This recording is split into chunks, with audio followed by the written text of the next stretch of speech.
you're talking about our culture and how America is losing faith. And I'm just going to read part of it and I'll let you take it from there. You write, I thought I could hear the devil laughing. Are there any serious doubts that as a culture, we've turned our faces from God? We infantilize our young people. We demand the right to kill the innocent unborn. We raise our young in a culture of death. There are elementary school teachers who are regularly depicted on social media as being excited about exploring sexual themes and gender identity with young children. And you go from there about our lack of connection with God, with each other, the pushing of bizarre and damaging social, quote, values without parental consent on our young children, and the void of what matters in their lives.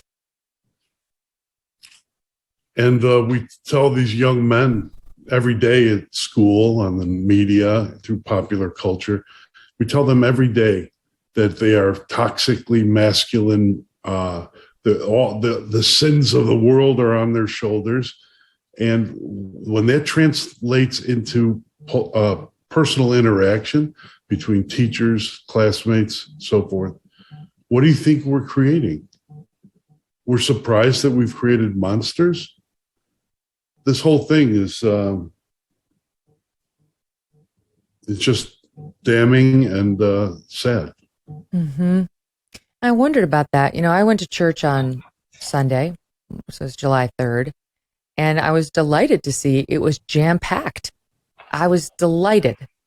I know it's not the case for a lot of churches across America. And then, John, it turned out that this shooter was also at his church, told it was non-denominational, though I know I think the mother is a Mormon. Not to blame any of this on his faith, but it's crazy to me that he actually was in church the day before he did this. The day before he did this. How can that be? I think this young man is lost in the what was clear was the police reportedly, okay, I haven't seen the documents myself, but reportedly the police in Highland Park say that they've had interactions with this young man.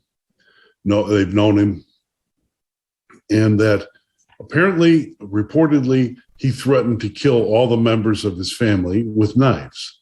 So they showed up and confiscated the knives. I'm told the family did not press charges. And what did the father reportedly do, according to what I've read and heard? The father then helped his son get a FOI card, firearm owner identification card, that he's co-signed with the kid.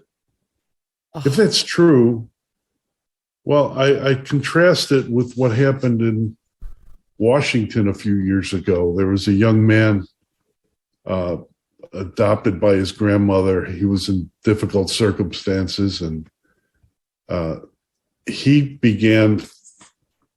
name was Joshua Alexander O'Connor, and he threatened a mass shooting in Everett, Washington. And I wrote about it today.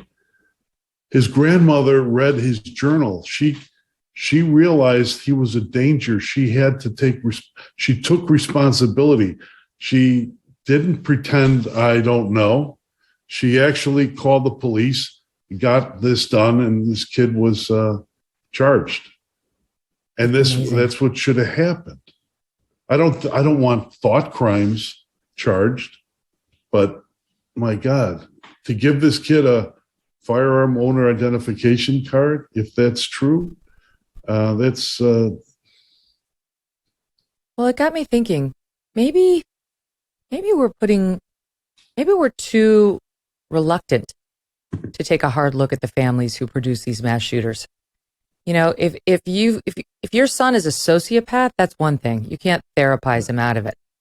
But right. If your son is somebody who was, you know, a well child in terms of, you know, his brain chemistry, and got bullied or just didn't fit in and became reclusive and became obsessed with online sites like 4chan or whatever it is, and you, in this case, understood he was suicidal as recently as 2019, and then you assist him in getting a firearm, And the uncle, who I guess reportedly may have lived with them, he's coming out. Yeah, he lives in the house. He comes out and says there were no signs that would make him bullshit. Right. Be a better uncle. Be a better parent. Our society depends on you. Our free society can only do so much. And yes, we can do more, but there are limits to our powers. But you're in the home with him. Pay attention. They've lawyered up, Megyn. The family is lawyered up now. Typical. Yes, pay attention. I think, isn't that important? And didn't we once have a feature in our culture in this country? I know as Greek American, a child of immigrants, shame was the overriding cudgel, when I grew up. Like, Tita Punis to Chorio, what will they say in the village about you? And and shame was a real thing. And not only for Greeks, for everybody in this country. Like, what will the neighbors say, right? Was the popular expression. Mm-hmm. I think we've forgotten that, that shame can inspire people to behave better. And judgment is required. Summer's here, and what better time is there to whip out the barbecue and grill up some steaks? Good Ranchers is the place to get American beef, chicken, and seafood. They sell 100% American meat, and they ship it straight to your door. And right now, Good Ranchers is ready to send you 2 free prime ribeye steaks with every order that uses my code Megyn. Other places would charge you well over $50, even $60 a steak to get ribeyes like these, but Good Ranchers is giving them to you for free when you go to goodranchers.com/MEGYN. This is not the time to wait. Claim your ribeyes today before they run out. It is a limited stock item. First come, first served. And you want to be first when it comes to Good Ranchers. They deliver the best of American farms and ranches right to your door. Make sure you take time today. Right now, go to goodranchers.com/Megyn or use my code Megyn at checkout to get your 2 free 18-ounce ribeyes. Start the summer off right with Good Ranchers.